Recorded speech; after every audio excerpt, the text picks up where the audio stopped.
Your mango tree was a champion. It gave you buckets of sweet golden fruit for 3 years straight. Then suddenly, it stopped. No flowers, no baby mangoes, just green leaves and silence. You water it, you feed it, you wait, but nothing happens. Why did your tree quit on you? If this sounds like your garden, you are not alone. And the good news is, it is not dead. It is just confused. Before we fix it, make sure to hit that subscribe button. We help thousands of gardeners get their trees back on track every single week. I want to show you what is possible.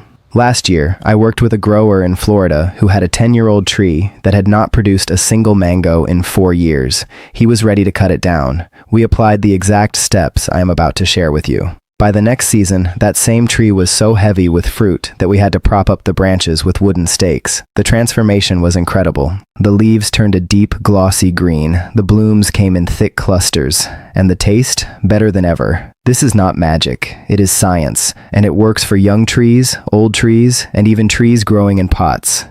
Let's talk about why this keeps happening to you. You bought a healthy tree. You planted it with hope. For the first few years, it rewarded you. Maybe you got 10 mangoes, then 20. You felt like a pro. But then, year 4 or 5 hits. The tree looks fine. It is tall. It has plenty of leaves. But when spring comes, there are no flowers. Or worse, tiny flowers appear, turn brown, and fall off before they become fruit. You start to worry. Did you do something wrong? Is the tree too old? Is the soil bad? You try adding more fertilizer, you water it more often, but the problem gets worse. The tree grows bigger, but it produces less. It feels like a betrayal. You put in the work, but the tree refuses to pay you back in fruit. This frustration is real. Most people think the tree is broken. They think they need to buy a new one. But here is the truth. Your tree is not broken. It is stuck. It is stuck in a cycle that prevents it from making fruit. And once you understand this cycle, you can break it. Here is what actually happens inside your mango tree. To understand why it stops producing, you have to think like the tree. A mango tree has 2 main jobs. Job number 1 is to grow. This means making new branches, new leaves, and getting taller. Job number 2 is to reproduce. This means making flowers and fruit.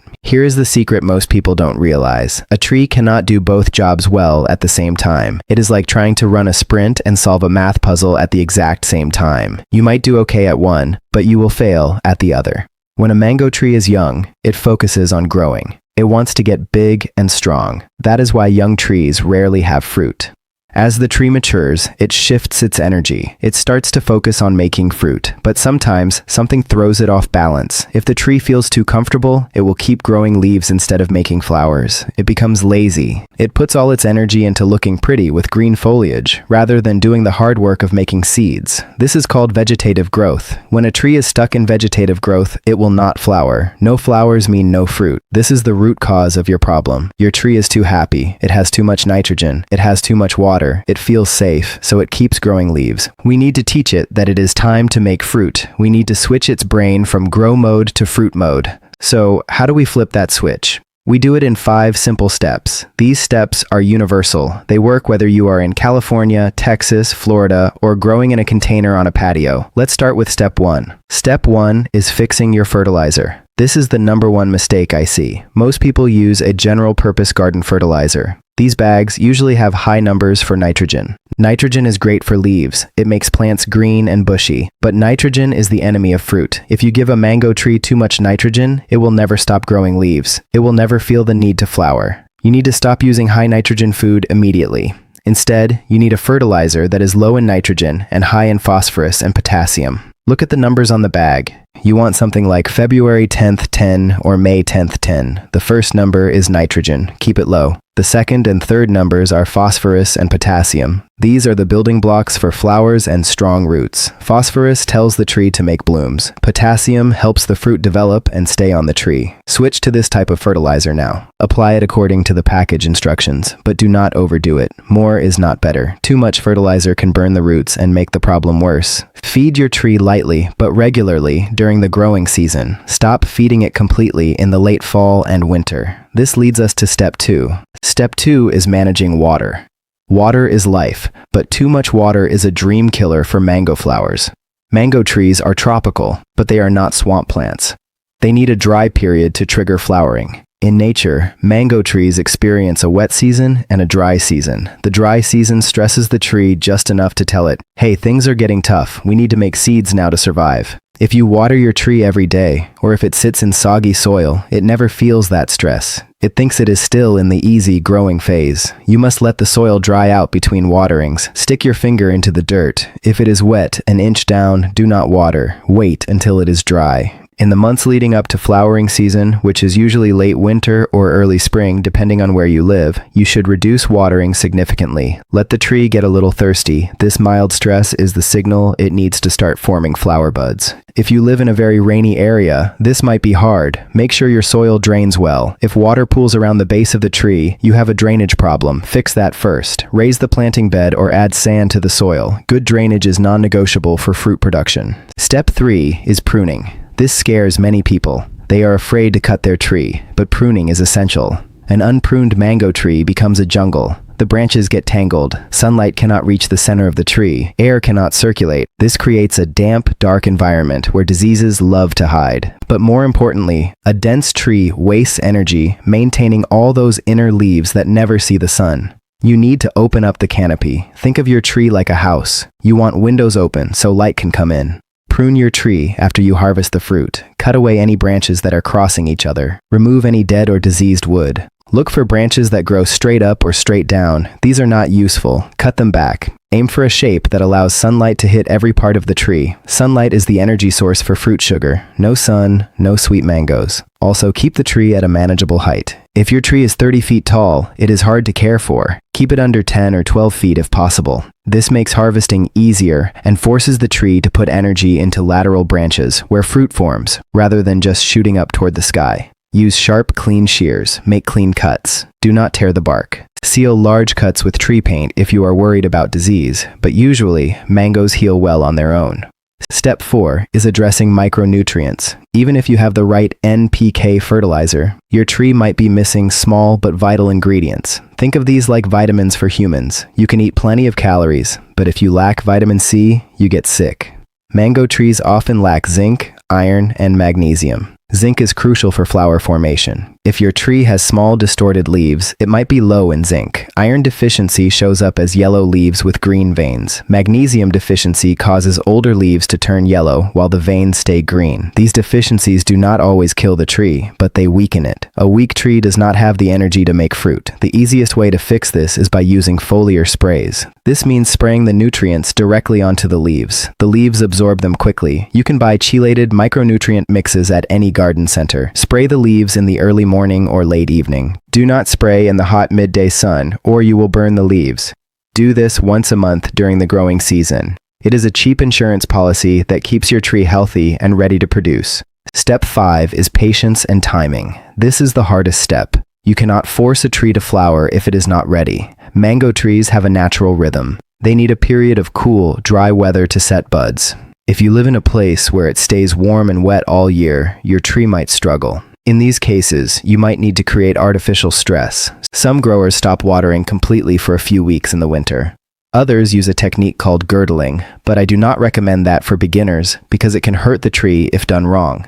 Stick to the basics first. Ensure your tree has had a rest period. If you have been fertilizing and watering all winter, stop. Let the tree rest. Let the temperatures drop if they naturally do. Watch for the signs. Flower buds look like small, reddish bumps at the tips of the branches. Once you see these, resume light watering. Do not soak the tree. Just keep the soil slightly moist. If you water too much after buds appear, they may drop off. This is a delicate time. Treat your tree like it is pregnant. Gentle care, no shock, no sudden changes. Now, let's talk about the common mistakes that ruin all this hard work. Knowing what not to do is just as important as knowing what to do. The first big mistake is overlove. Yes, you can love your tree to death. Many gardeners check on their trees every day. They see a dry leaf and panic. They water it. They see a slow growth and panic. They add fertilizer. This constant interference prevents the tree from establishing its own rhythm. Trees are resilient. They can handle some neglect. In fact, they thrive on a bit of benign neglect. Stop hovering.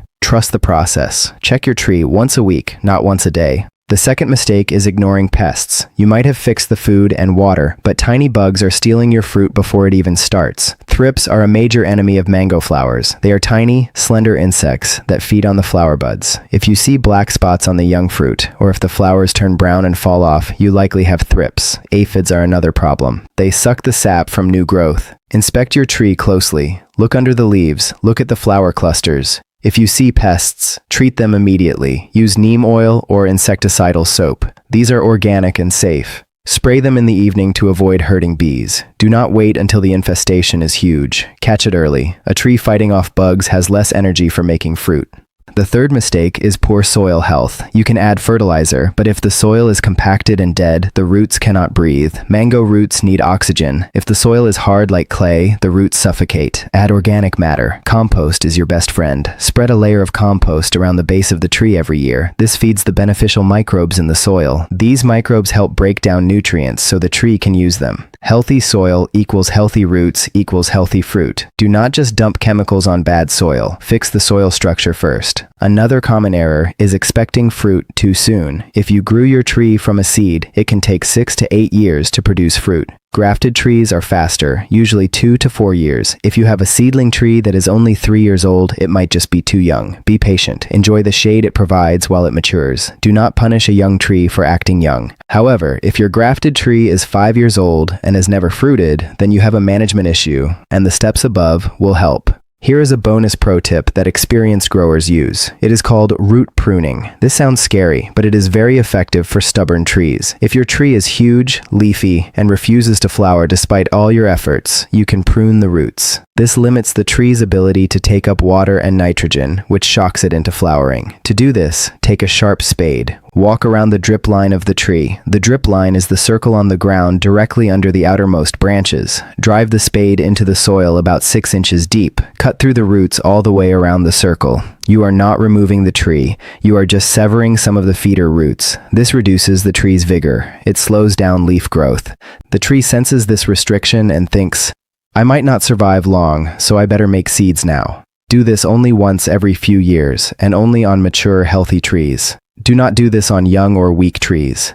It is a powerful tool, so use it with respect. Another variation of this is growing the tree in a pot. Container-grown mangoes often fruit earlier because their roots are confined. The limited space naturally restricts growth and encourages fruiting. If you have space issues, consider keeping your mango in a large container. It makes control much easier. Let's recap the journey. Your mango tree stopped producing because it got stuck in growth mode. It had too much nitrogen, too much water, and too much comfort. To fix it, we switched the fertilizer to low nitrogen options. We reduced watering to create mild drought stress. We pruned the tree to let in light and air. We added micronutrients to support flower health. And we practiced patience, allowing the tree to follow its natural seasonal rhythm. We also avoided the traps of overwatering, ignoring pests, and having poor soil. This process takes time. You will not see flowers tomorrow. Nature moves at its own speed, but if you follow these steps, you will see changes. First, the leaves will change color. They will become darker and thicker. Then, you will see the buds form. They will look like little red cones. Then, the flowers will open. They are small and delicate. Be gentle with them.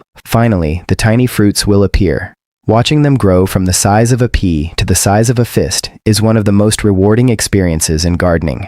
When you finally bite into that homegrown mango, the flavor will be unlike anything you buy in the store. It will be sweeter, juicier, and filled with the satisfaction of knowing you solved the puzzle. Remember, gardening is a conversation with nature. You are not forcing the tree. You are guiding it. You are providing the right conditions for it to express its full potential. Every tree is different. What works perfectly for my tree in Florida might need slight adjustment for your tree in Texas or California. Observe your tree. Listen to what it is telling you. If the leaves are pale, it needs food. If the leaves are drooping, it needs water. If the leaves are lush but there are no flowers, it needs stress. Adjust your approach based on these signals. Do not give up on your tree. It has years of productivity left in it. It just needed a reset. By taking control of the nutrients, water, and structure, you have given it the tools it needs to succeed. Share this knowledge with your friends who are struggling with their fruit trees. Gardening is better when we learn together. If you found this video helpful, please give it a thumbs up. It helps other gardeners find this information. And if you haven't already, subscribe to the channel. We have many more guides coming up on how to deal with specific mango pests, how to graft your own trees, and how to harvest and store your fruit for maximum freshness. Leave a comment below.